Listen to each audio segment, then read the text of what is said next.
live here in sunny Anaheim, California. We're at HeliExpo 2009. Be prepared for a whirlwind tour of innovation. We're back live at HeliExpo 2009. Our next guest is David Wartofsky of Potomac Aviation Technology. Thanks for being with us today, David. It's good to be here in Los Angeles at HAI. Terrific. What value does your organization bring to the international helicopter market? We're basically unlocking instrument approach procedures, enhancing flight safety, reducing costs, all the classic cliches, but we actually deliver on them. We have a technology that was developed as we own Potomac Airfield, a small airport next to Washington, D.C., and we developed the technology from the standpoint of what does a pilot need first, how does an airport or a heliport deliver that to the pilot, and then how do you do it with the least cost and the least hassle for everyone. And the technology has evolved to be integrated into all types of federal networks. It's establishing all types of new standards in the industry, both for the end users and actually within the federal agencies involved. Thanks for clarifying. You guys are known as a global leader in technology in the aviation industry. How are you leveraging technology to fuel the advances of this industry?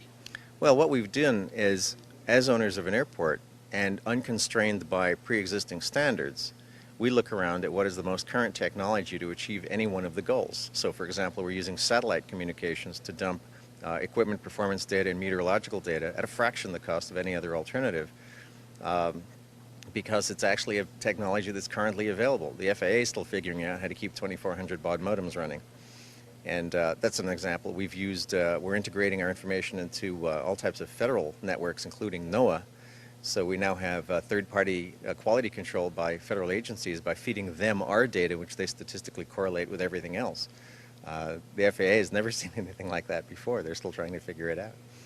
You made a humorous statement in our pre-interview conversation. You said that you prefer your bureaucrats shaken, not stirred. I believe that that's a quote. Yeah. What did you mean by that?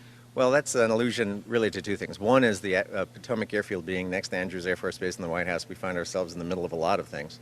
But it's also a reference to the fact that federal agencies are usually mulling over and thinking about what happened 10 years ago before they write it down.